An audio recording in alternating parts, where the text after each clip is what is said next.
네, 앞으로 제주는 물론 전국적으로도 LNG 발전소가 크게 늘어납니다. 일단 건설하면 30년간 안정적인 수익을 보장해주는 제도 때문인데요. 이 전력 산업이 화력 발전 중심으로 움직이다 보니 이 전력 시장도 출력 제한 해결이 어려운 20년 전 모습 그대로 운영되고 있습니다. 우리나라의 전력 시장이 안고 있는 문제를 송원일 기자가 보도합니다. 과거 10년이 석탄 발전의 시대였다면 앞으로 10년은 가스 발전의 시대가 될 전망입니다.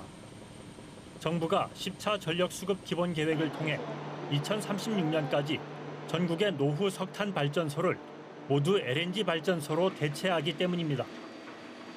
폐지되는 석탄 발전소는 28곳, 발전 용량만 14,000메가와트입니다.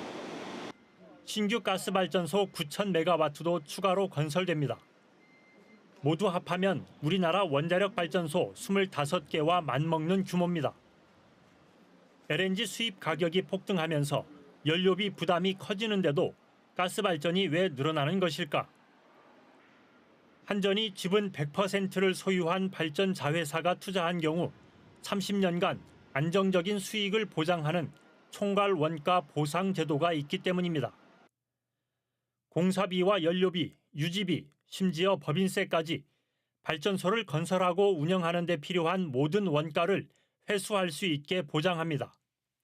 지금의 총괄원가 보상제도는 지어놓기만 하면 무조건 정부가 내가 투자한 것 이상으로 수익을 보장을 해준다라고 하니까 무조건 지어야 되는 거죠.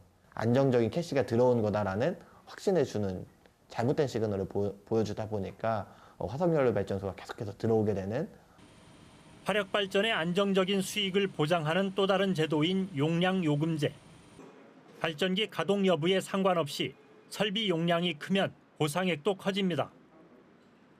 재작년 가스 발전에 지급한 용량요금만 3조 원. 국가 기반 시설인 화력 발전소 건설을 유도하기 위해 도입한 제도입니다. 그러나 재생에너지를 늘려야 하는 상황에서는 검토가 필요하다는 지적이 나옵니다. 가스 발전 증가에 따른 또 다른 문제는 화력 발전 중심의 전력 시장이 계속 유지된다는 점입니다. 현재 발전소에서 생산한 전기를 거래하는 전력 도매 시장은 하루 전 시장 방식으로 운영되고 있습니다. 20년 전 화력 발전소만 있던 시절에 도입된 제도 그대로입니다. 하루 전 시장은 발전소들이 다음 날 발전량을 하루 전 오전 11시까지 제출하면 전력거래소가 다음 날 예상 전력 수요에 맞춰 공급량을 검토합니다. 그리고 하루 전 오후 6시까지 발전 계획을 결정하면 이후에는 조정 작업이 없습니다.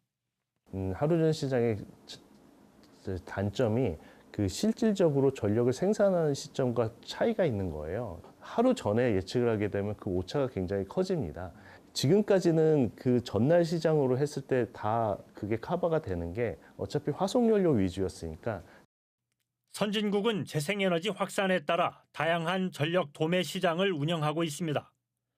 연간, 월간, 주간 단위의 장단기 계약 시장과 하루 전 시장, 당일 시장, 실시간 시장은 물론 에너지 저장 장치와 같은 예비력 시장을 통해 탄력적으로 전력 수급을 조절합니다.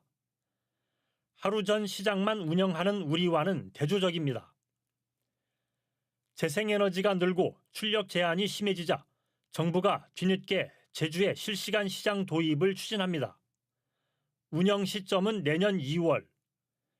그러나 실시간 시장에 참여하는 재생에너지 사업자는 의무적으로 출력 제한 지시를 따라야 하는 부담을 떠안게 됩니다.